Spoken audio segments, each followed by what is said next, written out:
नमस्कार मेरे प्यारे विद्यार्थियों, मैं कुमार दीपक आपका अपने YouTube channel DK tuition class में हार्दिक स्वागत करता हूं।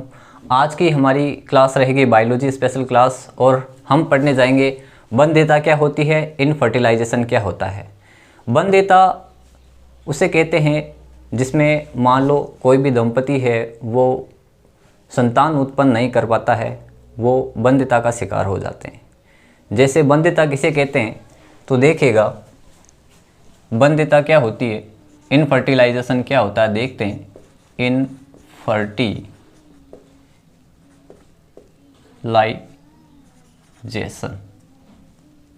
इनफर्टिलिटी,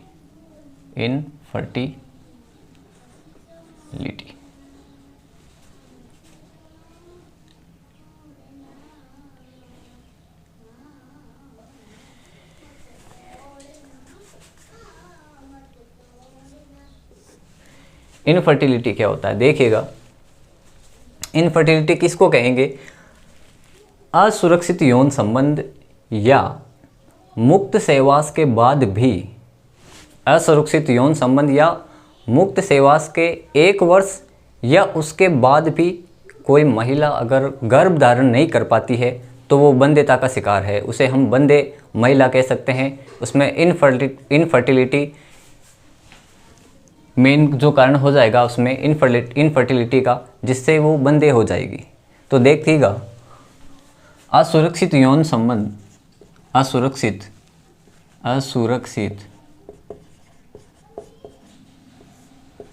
यौन संबंध या मुक्त सहवास के बाद, या मुक्त सहवास के 1 वर्ष या उससे अधिक समय के बाद भी, उससे अधिक समय के बाद भी महिला में गर्भ धारण नहीं हो पाना,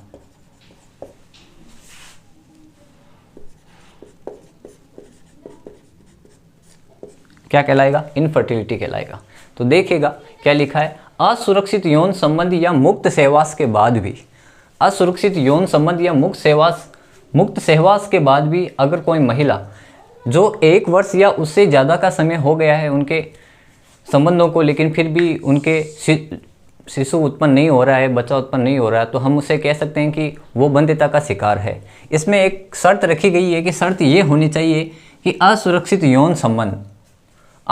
यौन संबंध या मुक्त सहवास का यहाँ से अर्थ है कि परिवार नियोजन युक्तियों का इस्तेमाल बिना किए, अगर आप परिवार नियोजन युक्तियों का इस्तेमाल कर रहे हो तो सीधी सी बात है वो तो स्वतः ही वनदेय हो जाएंगे, क्योंकि ना तो शुक्राणु और अंडाणु का मिलन हो पाएगा।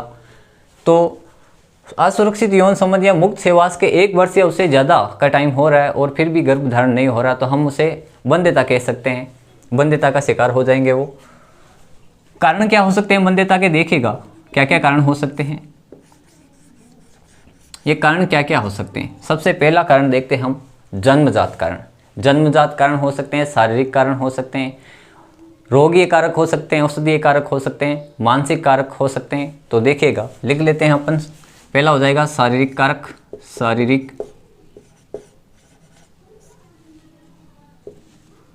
दूसरा हो जाएगा मानसिक,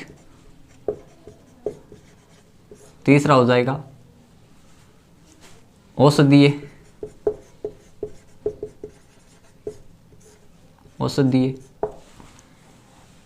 और चौथा हो जाएगा प्रतिरक्षात्मक, और लास्ट हो जाएगा अपना रोगजन्य।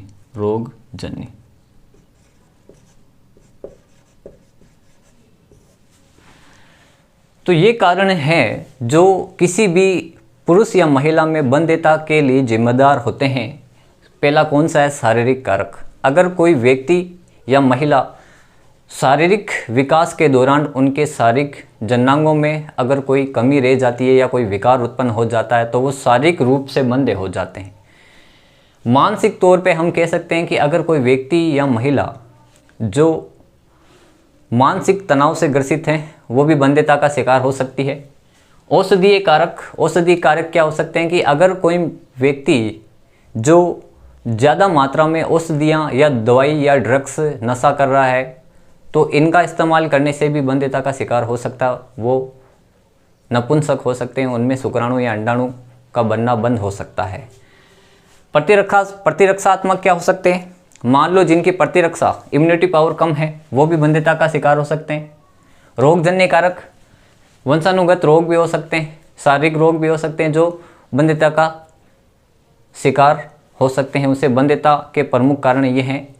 तो देखिएगा, आगे बढ़ते हैं कि इन बंध्यता को दूर करने के लिए क्या उपाय है। मेडिकल साइंस में ऐसी क्या तकनीक है, ऐसी क्या तकनीक अपनाई जा सकती है जिसके हम बंध्यता को, इनफर्टिलाइजेशन को दूर कर सकते हैं। उन युक्तियों को कहते हैं ART। क्या कहते हैं ART।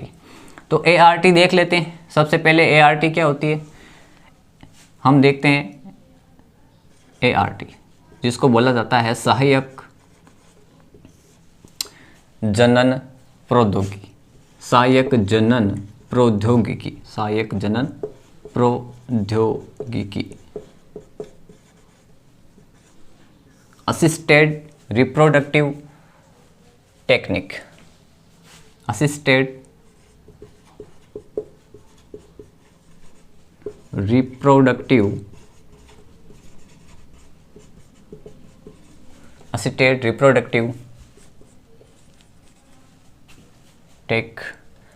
Reproductive technique.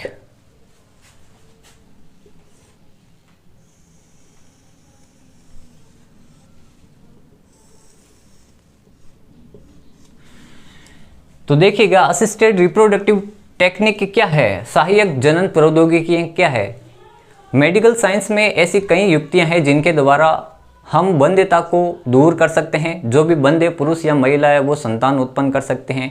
वो कौन कौन सी युक्तियां हैं जिनके द्वारा संतान उत्पन्न कराई जा सकती है, वही आपकी ART होती है, असिस्टेड रिप्रोडक्टिव टेक्निक होती है। तो ये टेक्निक कई प्रकार की हो सकती है। तो सबसे पहले हम देखते हैं, पहली हमारी जो टेक्निक है वो कौन सी हो जाएगी, आपकी हो जाएगी IVF। क्या हो जाएगी, IVF, जिसको बोलते हैं पात्र निषेचन। हिंदी में लिख लेते हैं पहले, पात्र निषेचन। क्या बोलते हैं, पात्र निषेचन। पात्र निषेचन क्या होता है भाई, पात्र निषेचन इंग्लिश में बोलते हैं IVF। क्या बोलते हैं, IVF, इन विट्रो फर्टिलाइजेशन। क्या बोलते हैं, फुल फॉर्म क्या हो जाएगी IVF की, इन विट्रो फर्टिलाइजेशन। देखिएगा, IVF क्या होता है, नाम से ही पता चल रहा है, पात्र निषेचन। IVF, in vitro fertilization. पात्र का अर्थ होता है पात्र और निषेचन का अर्थ होता है निषेचन, शुक्राणु या अंडाणु का मिलन होना। तो पात्र निषेचन का अर्थ हो जाएगा किसी भी पात्र में बाह्य रूप में, शरीर के अंदर नहीं, शरीर से बाहर की बात हो रही है कि शरीर से बाहर किसी पात्र में अंडाणु व शुक्राणु का मिलन कराना और उनसे युग्मनज का निर्माण करना ही आपका पात्र निषेचन होता है, IVF होता है। तो देखिएगा, अपन देखते हैं कि पात्र निषेचन क्या होता है। IVF में क्या होता है, इसमें दाता पुरुष प्लस दाता महिला,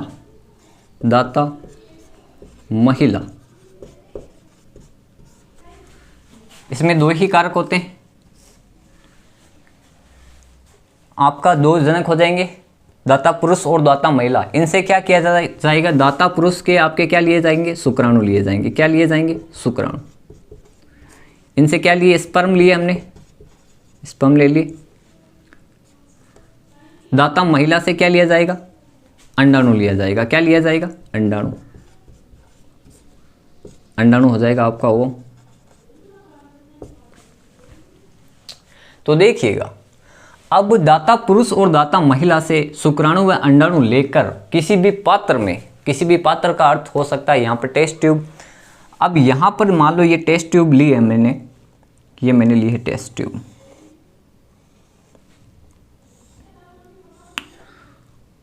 और इस टेस्ट ट्यूब में भर दिया जाता है जनन संवर्धन माध्यम। यहाँ पर परिवर्धित, मैं लिख देता हूँ, परिवर्धित संवर्धन माध्यम या सॉल्यूशन इसमें भर दिया गया है। देखिए संवर्धन माध्यम में इनका क्या किया जाता है, संवर्धन माध्यम में इनका किया जाता है, अब दाता पुरुष से और दाता महिला से शुक्राणु व अंडाणु ले लिए जाते हैं और इनका इस टेस्ट ट्यूब में क्या किया जाता है, टेस्ट ट्यूब में क्या कराया जाता है, निषेचन कराया जाता है। निषेचन के फलस्वरूप देखिए ये आपका शुक्राणु हो जाएगा, ये शुक्राणु हो जाएगा, ये शुक्राणु हो गया, और यहाँ पे ये अंडाणु हो जाएगा, ये क्या हो जाएगा, अंडाणु। अब ये दो जब दोनों मिल जाएंगे आपस में, इस टेस्ट ट्यूब में जब ये मिल जाएंगे आपस में, तो क्या बन जाएगा, क्या बन जाएगा, युग्मनज बन जाएगा। क्या बन जाएगा, युग्मनज बन जाएगा। ये आपका जाइगोट है, ये क्या है आपका जाइगोट, ये युग्मनज बन गया।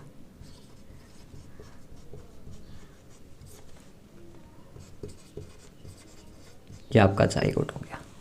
तो देखिए पात्र निषेचन या इन विट्रो फर्टिलाइजेशन क्या है, इन विट्रो फर्टिलाइजेशन क्या हो जाएगा, किसी भी संवर्धन माध्यम में शरीर से बाहर दाता पुरुष के शुक्राणु ले लिए जाते हैं और दाता महिला के अंडाणु को लेकर किसी भी टेस्ट ट्यूब के अंदर उसे संवर्धन माध्यम में निषेचित कराया जाता है, और निषेचन के फलस्वरूप क्या बन जाता है, युग्मनज बन जाता है, जाइगोट बन जाता है। उस जाइगोट को फिर इम्प्लांटेशन कर दिया जाता है मादा के गर्भाशय में। तो देखते हैं हम किस प्रकार से उसको इम्प्लांटेशन किया जाता है। पात्र निषेचन क्या होता है, आईवीएफ क्या होता है, दाता पुरुष व दाता महिला के क्या लिए जाते हैं, अंडाणु व शुक्राणु लिए जाते हैं और उनको क्या किया जाता है, गर्भाशय में स्थापित कर दिया जाता है। इनको क्या कर दिया जाता है, गर्भाशय में स्थापित। तो देखिएगा आगे देखते हैं अपन।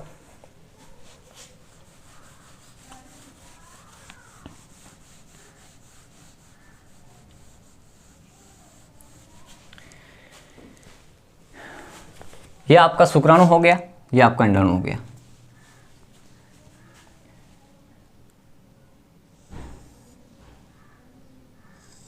मैं मादा जनन तंत्र का चित्र बना रहा हूं, एक बार देख लेते हैं।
देखिएगा ये मैंने बनाया है मादा जनन तंत्र का चित्र।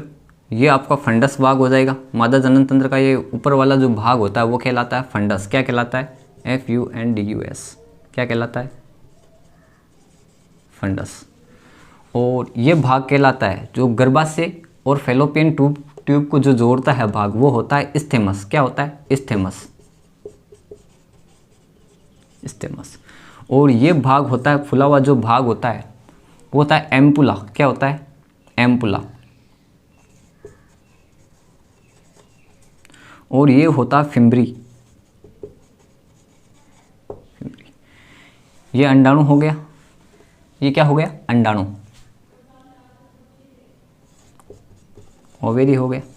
और इस ओवेरी में क्या बनता है, ओवम बनता है। क्या बनता है, ओवम, अंडाणु बनता है, अंडाणु बनता है। ये आपका सर्वाइकल कैनाल हो गया, सर्वाइकल कैनाल। ये गर्भाशय गुहा हो गई।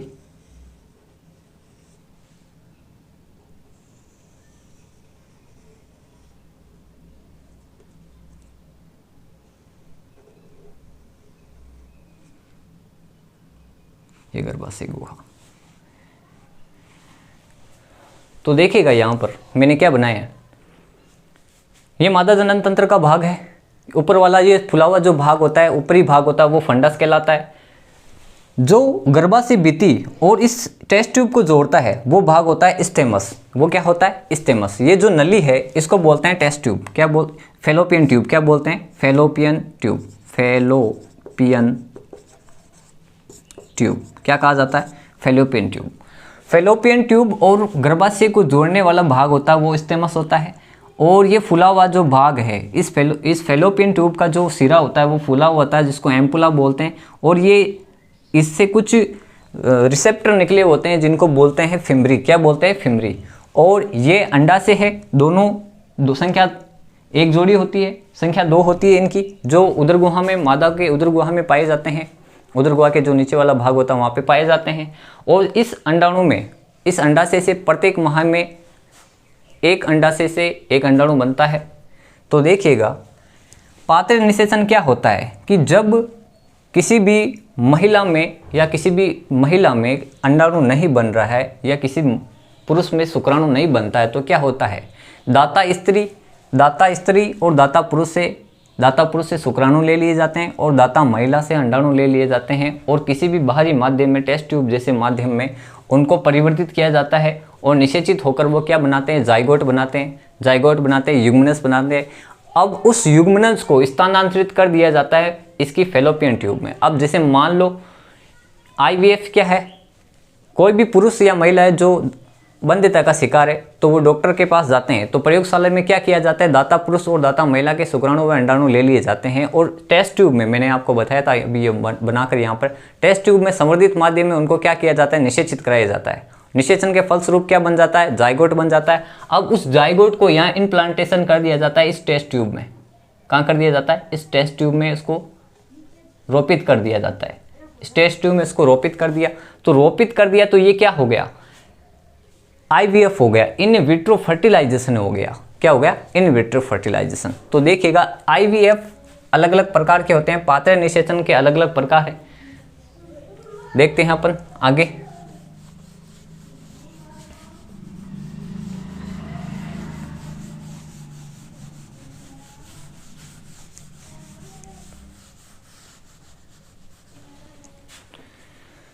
तो यहां पर मैं परिभाषा लिख देता हूं। IVF की क्या हो गया? शरीर से बाहर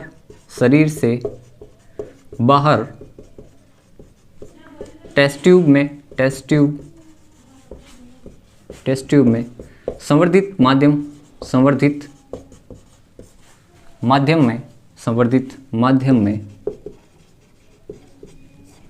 में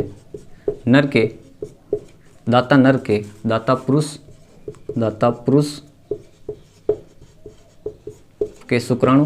पुरुष के शुक्राणु प्लस दाता महिला के क्या लिए जाते हैं? अंडाणु। दाता महिला के अंडाणु को संलित कराया जाता है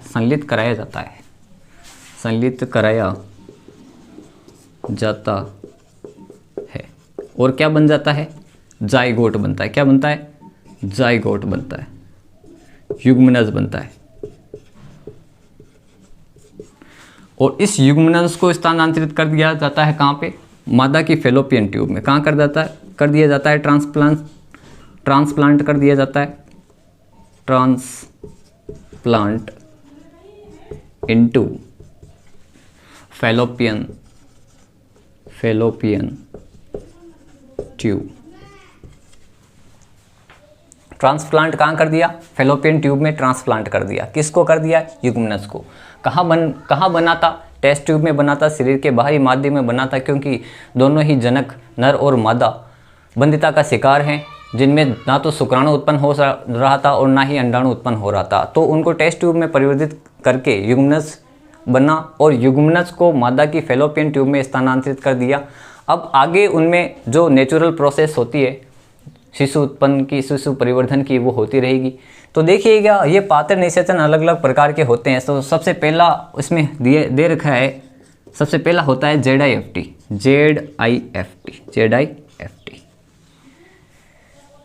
ये निषेचन के तरीके अपन अगले स्लाइड में देख लेंगे, मैं एक बार इसको क्लियर कर देता हूं।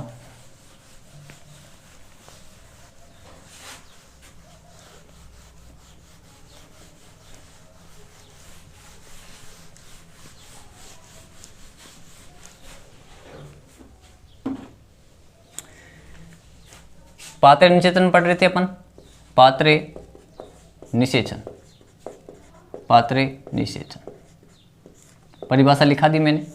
IVF होता है, IVF फुल फॉर्म होती है in vitro, in vitro, in vitro, in vitro fertilizer, in vitro fertilization. मैं शॉर्ट में लिख रहा हूँ, क्या होता है, दाता नर प्लस दाता महिला, दाता महिला और दाता पुरुष के स्पर्म ले लिए और इसके ले लिया ओवम, दोनों को निषेचित कराया जाता है और क्या बन जाएगा, जाइगोट बन जाएगा। क्या बन जाएगा, जाइगोट। ये बन गया जाइगोट आपका। इस जाइगोट को ट्रांसप्लांट कर दिया जाता है मादा की फैलोपियन ट्यूब में। तो हम यहाँ छोटा सा एक चित्र बना लेते हैं मादा जनन तंत्र का।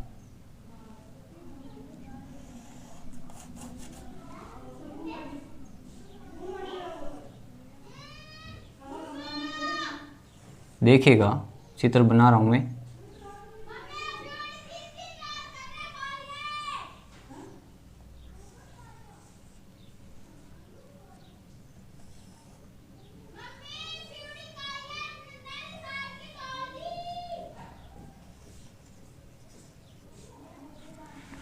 ये फॉर्मली मैंने चित्र बनाई है मादा जनन तंत्र का। तो देखिएगा आईवीएफ में क्या होता है, जैसे जाइगोट बन गया, इस जाइगोट को ट्रांसप्लांट कर दिया जाता है मादा की फैलोपियन ट्यूब में, तो ये पात्र निषेचन हो गया। क्या हो गया, आईवीएफ हो गया।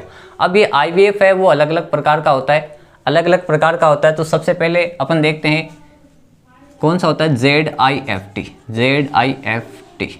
ZIFT क्या होता है, zygote intra fertilization, zygote intra fallopian transfer हो गया। तो देखिए ये जो जाइगोट बना था, ये जो जाइगोट बना था, जाइगोट इंट्रा का अर्थ होता है अंदर, zygote intra fallopian and test tube transfer यानी स्थानांतरण, कि जो जाइगोट बना था उसको फैलोपियन ट्यूब में क्या कर दिया जाता है, स्थानांतरित कर दिया जाता है। तो देखिएगा फुल फॉर्म क्या आ जाएगी, जाइगोट इंट्रा फैलोपियन ट्रांसफर। देख लिया था हमने क्या होता है, जाइगोट इंट्रा फैलोपियन ट्रांसफर। ये जो जाइगोट बना यहाँ पर, इसको कहाँ पर स्थानांतरित कर दिया जाता है, इस फैलोपियन ट्यूब में स्थानांतरित कर दिया जाता है। ये जो युग्मनज होता है, ये जो जाइगोट होता है वो 8 कोशिकीय होता है। क्या होता है, 8 कोशिकीय युग्मनज होता है, 8 कोशिकीय युग्मनज। अब यहाँ पे 8 कोशिकीय युग्मनज बन गया। अभी देखिए ये तो हो गई आपकी ZIFT। फिर दूसरी विधि क्या है, जैसे मान लो यहाँ पर ये युग्मनज बन गया, इस युग्मनज, ये जो होता है युग्मनज यहाँ पर, अब इसमें परिवर्धन होगा तो इसकी कोशिकाएं बढ़ती जाएगी, 2 से 4, 4 से 8, 8 से 16। तो फिर जो आगे का बनेगा, आगे का ये जो जाइगोट है वो किस में बदल जाएगा, एम्ब्रो भ्रूण में बदल जाएगा। उस भ्रूण को इम्प्लांट कर दिया जाता है मादा की गर्भाशय भित्ति के अंदर। यहाँ पे जैसे यहाँ से ये बड़ा हो गया, यहाँ से परिवर्तित हो गया, तो यहाँ से निकालकर इसको यहाँ गर्भाशय की दीवार में इम्प्लांट कर दिया जाता है, जो होता है आपका IUT। क्या होता है, IUT क्या होता है, इंट्रा यूटेराइन ट्रांसफर। तो देखिए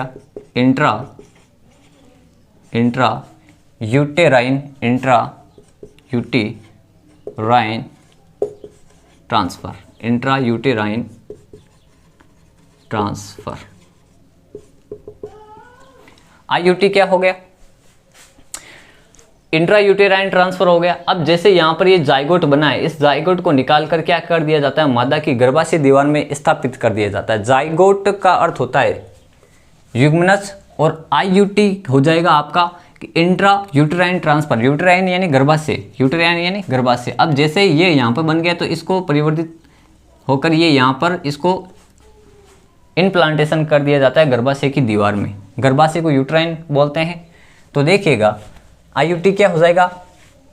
आईयूटी हो जाएगा जैसे ये 8 कोशिकीय था, 8 से अधिक का हो गया तो इसको कहाँ ट्रांसफर कर दिया? गर्भाशय में। ये 8 कोशिकीय है, 8 सेल है, मैं लिख देता हूँ 8 सेल, और ये हो गया 8 सेल प्लस 8 सेल से अधिक हो गया तो अब ये जाइगोट नहीं रहा, ये कन्वर्ट हो गया किसमें? एम्ब्रो। एम्ब्रो ये भ्रूण बन गया। क्या बन गया? भ्रूण बन गया। तो देखिएगा मैं लिख रहा हूँ 8 सेल, 8 कोशिकीय, 8 कोशिका से अधिक, 8 कोशिका से अधिक, अधिक युग्मनज नहीं रहेगा। भ्रूण को कहाँ स्थापित कर दिया जाता है? भ्रूण को मादा की गर्भाशय दीवार में, मादा की गर्भाशय दीवार में रोपित कर दिया जाता है। क्या कर दिया जाता है? रोपित कर दिया जाता है। तो इसको क्या बोलते हैं? IUT, intra uterine transfer. ये हो गया, आईयूटी हो गया। फिर देखिएगा अगली जो टेक्निक है वो सबसे प्रचलित टेक्निक मानी जाती है, जिसको बोलते हैं टेस्ट ट्यूब बेबी। क्या बोलते हैं? Test tube baby. Test tube baby क्या होता है? नाम से ही पता चल रहा है, टेस्ट ट्यूब। टेस्ट ट्यूब का होता है अर्थ होता है परख नली, बेबी का अर्थ होता है शिशु। तो मैं यहाँ लिख देता हूँ परख नली शिशु। परख नली शिशु। परख नली शिशु क्या होता है? देखिएगा टेस्ट ट्यूब बेबी क्या होता है कि किसी भी दाता या किसी भी जो पुरुष या महिला है जिसमें ना तो शुक्राणु उत्पन्न हो रहा है और ना ही अंडाणु उत्पन्न हो रहा है, किसी भी कारणवश उनमें बंध्यता आ गई है, ना तो वो शुक्राणु उत्पन्न कर सकते हैं और ना ही अंडाणु उत्पन्न कर सकते हैं, तो उनके लिए, ऐसे दंपति के लिए कौन सी तकनीक सर्वाधिक उपयोगी रहती है? Test tube baby. इसमें क्या होता है, जैसे मान लो दाता पुरुष होता है, दाता पुरुष हो गया या पति हो गया, और दाता महिला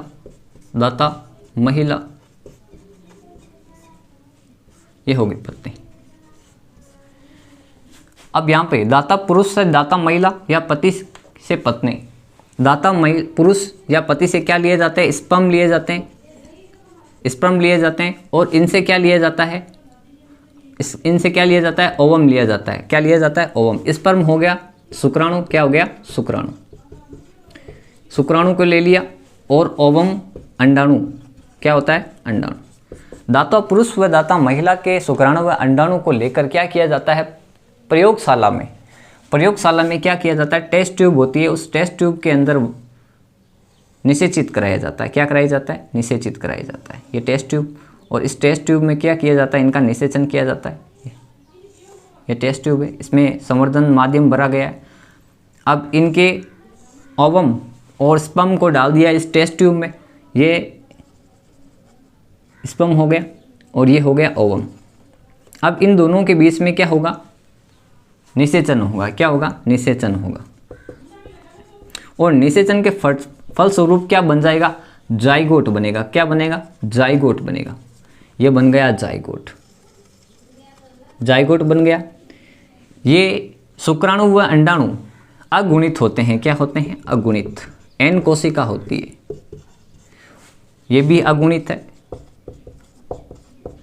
एन कोशिका होती है। जबकि जो जाइगोट होता है वो 2n होता है। क्या होता है आपका? 2n, द्विगुणित होता है। क्या होता है? द्विगुणित कोशिका होती है।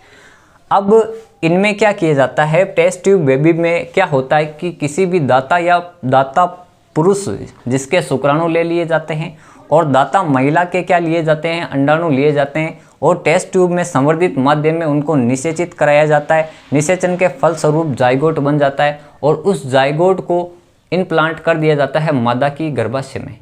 मादा के गर्भाशय में उसको इम्प्लांट कर देने के बाद वो परिवर्तित होता रहेगा और प्रसव क्रिया के दौरान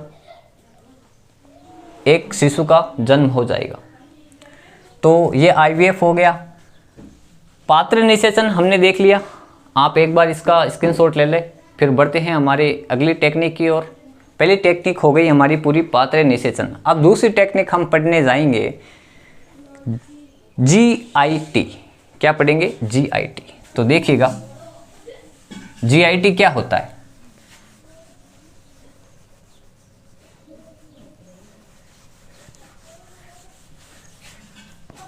दूसरी तकनीक कौन सी हो जाएगी हमारी? GIT हो जाएगी। GIT gamete intrafallopian transfer. दूसरी क्या हो जाएगी हमारी? गैमिट। GIT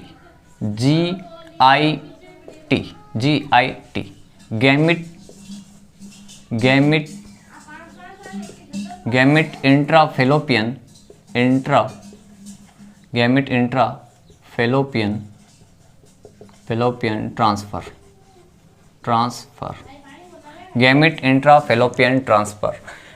युग्मक डिंब वाहिनी स्थानांतरण, इसका हिंदी में नाम क्या हो जाएगा? युग्मक डिंब वाहिनी युग्मक डिंब वाहिनी स्थानांतरण।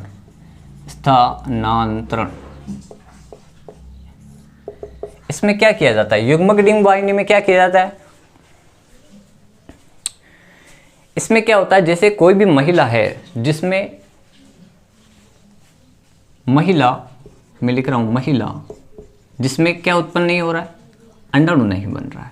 क्या नहीं बन रहा है? अंडाणु। महिला है जिसमें अंडाणु नहीं बन रहा है, अंडाणु नहीं बन रहा। लेकिन क्या गर्भाशय में उसके बच्चा परिवर्तित हो सकता है? अंडाणु तो नहीं बन रहा, लेकिन अगर उसके गर्भाशय में युग्मनज या जाइगोट या एम्ब्रो को अपन इम्प्लांट करेंगे तो फिर वो आगे परिवर्तित होकर एक स्वस्थ शिशु में बदल जाता है। देखो, इसमें अंडाणु तो नहीं बनता है। ऐसी महिलाएं जिनमें अंडाणु नहीं बनता है लेकिन वो शिशु के परिवर्धन के लिए सक्षम होती है, उनका गर्भाशय शिशु के परिवर्धन में सक्षम होता है, वो क्या होता है? GIT होता है। तो देखिए, ऐसी महिला जिनमें अंडाणु नहीं बनता है लेकिन गर्भाशय में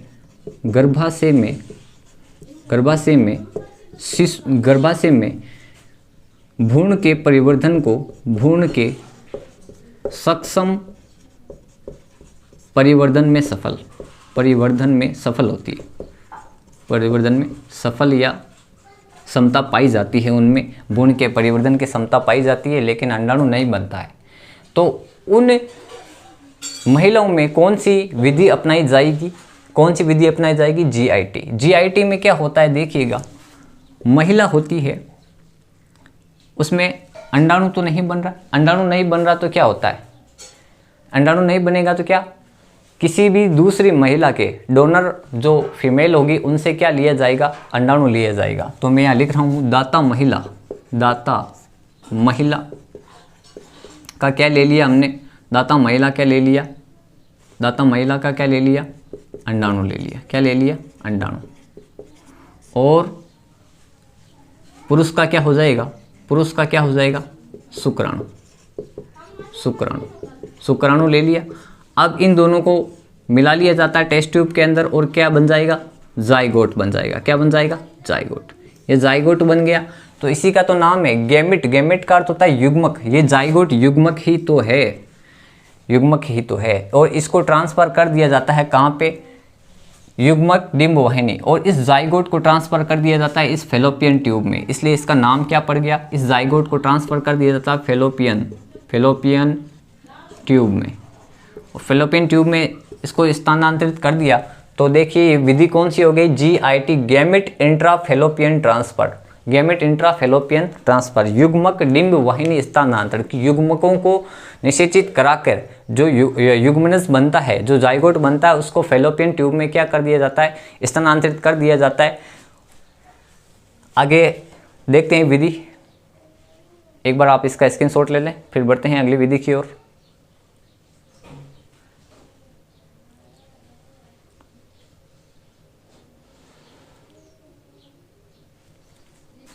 आगे देखिए, बढ़ते हैं अगली विधि की ओर।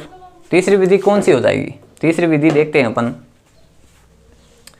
तीसरी विधि हो जाएगी हमारी आंतरकोशिकीय। तीसरी हो जाएगी आंतरकोशिकीय, आंतरकोशिकीय, आंतरकोशिकीय, आंतरकोशिकीय शुक्राणु निषेचन, आंतरकोशिकीय शुक्राणु, आंतरकोशिकीय शुक्राणु निषेचन। इसमें क्या होता है? निषेचन कि कोई भी पुरुष होता है वो मादा की योनि तक अपने शुक्राणुओं को स्खलित नहीं कर पाता है। इंग्लिश में नाम क्या हो जाएगा? ICSI, ICSI यहाँ पे लिख देता हूँ मैं, क्या हो जाएगा? ICSI। फुल फॉर्म क्या हो जाएगी? इंट्रा साइटोप्लाज्मिक,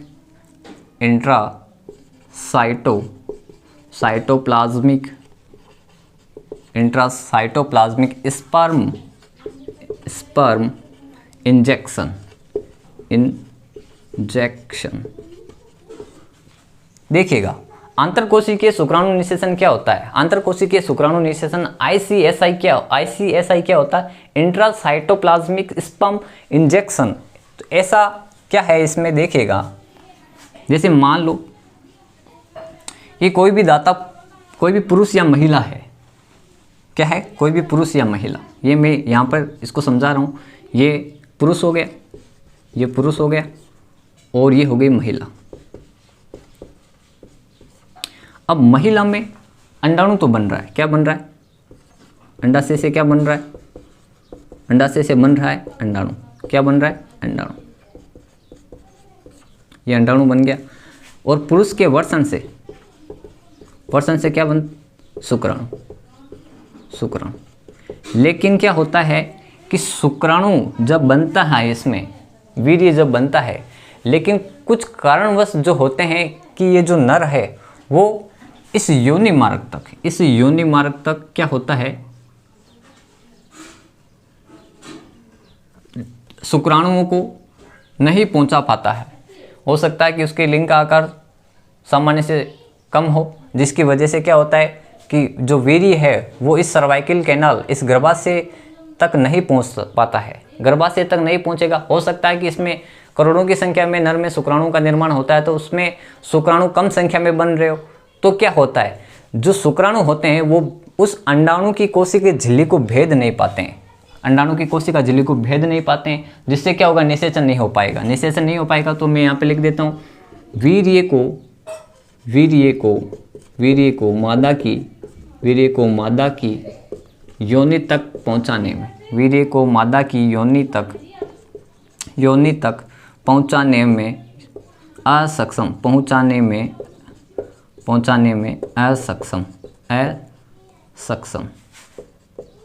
असक्षम है। क्यों है असक्षम? इसमें दो ही कारण हो सकते हैं। पहला कारण क्या है? लिंग का आकार कम, लिंग का आकार सामान्य से कम। अगर लिंग का आकार सामान्य से कम है, उसमें लिंग का आकार सामान्य से कम है, तो उसमें क्या होगा कि वो शुक्राणु को यहाँ तक योनि मार्ग में नहीं पहुँचा पाएगा। दूसरा कारण क्या है? दूसरा कारण है इसमें शुक्राणुओं का कम बनना। अगर शुक्राणु कम बन रहे हैं तो क्या होगा? वो गति करते हुए यहाँ तक गर्भाशय में नहीं पहुँच पाएंगे और इस अंडाणु की झिल्ली को नहीं भेद पाएंगे। तो इसमें क्या किया जाता है? ऐसी महिला के अंडाणुओं को निकाल लिया जाता है, अंडाणुओं को निकाल लिया जाता है। तो देखो, महिला के अंडाणु को क्या किया जाता है? ये महिला का अंडाणु हो गया, क्या हो गया? महिला का अंडाणु। अंडाणु हो गया महिला का, ये ले लिया महिला का अंडाणु, ये अंडाणु ले लिया। इस अंडाणु में 2 झिल्लियाँ होती है, आपको पता है, कोरोना रेडिएटा और जोना पेलिसुडा। कौन सा होती है? कोरोना रेडिएटा और जोना पेलिसुडा। अब आपको पता है, ये जब ये शुक्राणु आएगा यहाँ पर, ये जो शुक्राणु है, ये मैं बना रहा हूँ यहाँ पे शुक्राणु, देखिएगा ये शुक्राणु है, इसकी गिरवक हो गई, ये मध्यपट हो गया और ये पूंछ हो गई। ये जो आगे का भाग होता है वो एक्रोसोम होता है, इसमें जल अपघटनी एंजाइम पाए जाते हैं, हाइड्रोलाइटिक एंजाइम पाए जाते हैं। क्या पाए जाते हैं? Hydrolytic enzyme, hydrolytic ENZY, hydrolytic enzyme पाए जाते हैं। जो किसी भी हाइड्रोलाइटिक एंजाइम क्या करती है? जल अपघटनी एंजाइम होते हैं। जब निषेचन होता है तो ये क्या करता है? शुक्राणु इस अंडाणु की झिल्ली को भेजने का काम करता है।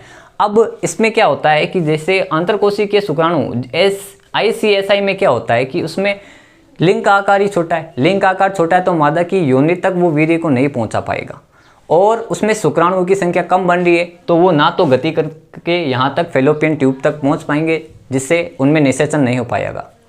तो ART क्या कहती है? असिस्टेड रिप्रोडक्टिव टेक्निक क्या कहती है कि ऐसी महिलाओं में क्या किया जाता है कि उनके अंडाणुओं को उनकी फेलोपियन ट्यूब से बाहर निकाला जाता है, और इस पुरुष के जो शुक्राणु होते हैं उनको एक इंजेक्शन में भरा जाता है। किस में भरा जाता है? इंजेक्शन के द्वारा।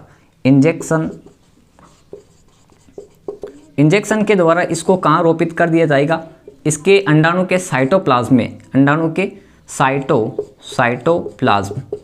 साइटोप्लाज्म में इसको क्या कर दिया जाएगा? अंतःक्षेपित कर दिया जाएगा, जिससे क्या होगा कि ये अंडाणु की झिल्ली को भेद कर निषेचित हो जाएगा, और क्या बन जाएगा? एक जाइगोट बन जाएगा। क्या बन जाएगा? अब यहाँ से इसमें क्या बन जाएगा? जाइगोट बन जाएगा। क्या बन जाएगा? जाइगोट। और इस जाइगोट को वापस गर्भाशय में स्थानांतरित कर दिया जाता है, जिससे वो महिला बंधे नहीं होती है, बंधेता का शिकार से वो दूर हो जाती है। तो ये हमारी ICSI हो गई। आगे की हम जो लास्ट विधि देख लेते हैं, चौथी, कौन सी? कृत्रिम वीर्य सेचन। क्या होता है कृत्रिम वीर्य सेचन? एक बार आप इसका स्क्रीनशॉट ले लें, या फिर मैं थोड़ा साइड में इसको बता देता हूँ, एक बार इसको नोट कर लें आप।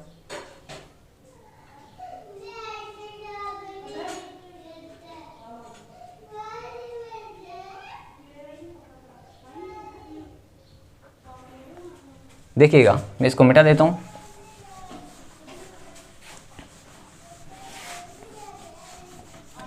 आखिरी विधि है हमारी AI। कौन सी है? कृत्रिम वीर्य सेचन। कृत्रिम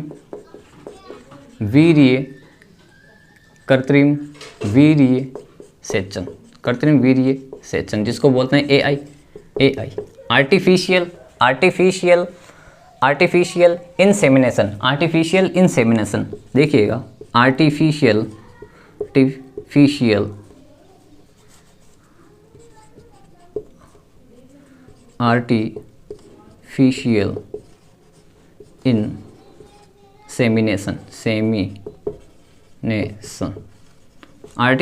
इंसेमिनेशन। इसमें क्या होता है कि पुरुष है वो वीर्य को मादा की योनि तक पहुंचाने में असक्षम होता है। वो का वही केस है। इसमें क्या होता है? किसी भी पुरुष के शुक्राणुओं को, पुरुष के स्पर्म को किस में भरा जाता है? इंजेक्शन में। कहाँ भरा जाता है? इंजेक्शन में भर के उसको सीधा ही कहाँ ट्रांसफ़र कर दिया जाता है। उसमें तो क्या हो रहा था कि अंडाणु नहीं बन रहा था, लेकिन इसमें क्या होता है? पुरुष के जो स्पर्म होते हैं उसको इंजेक्शन में भर के कहाँ रोपित कर दिया जाता है? कहाँ डाल दिया जाता है? गर्भाशय में। कहाँ डाल दिया जाता है? गर्भाशय में। और वो गति करते हुए कहाँ पहुँच जाते हैं? फेलोपियन ट्यूब में। कहाँ पहुँच जाते हैं? फेलोपियन ट्यूब में। और आगे उनमें क्या हो जाता है? निषेचन हो जाता है। क्या हो जाता है? निषेचन। और निषेचन के फलरूप क्या बन जाता है? जाइगोट बन जाता है, और वो जाइगोट भ्रूण में परिवर्तित हो जाता है, और 9 माह के बाद, गर्भावधि पूर्ण होने के बाद एक शिशु का जन्म हो जाता है। तो ये थी हमारी बंध्यता की क्लास। इनफर्टिलाइजेशन को किस प्रकार से ART असिस्टेंट रिप्रोडक्टिव टेक्निक के माध्यम से दूर किया जा सकता है। ऐसे ही इंटरेस्टिंग बायोलॉजी की क्लास के लिए हमारे ज़्यादा से ज़्यादा वीडियो देखिएगा। उनके लिए आप चैनल को लाइक, कमेंट और शेयर कीजिए, और अपने दोस्तों तक भेजिए, ताकि हम आपको ऐसी क्लासें प्रोवाइड करा सकें। धन्यवाद, मिलते हैं अगली क्लास की ओर।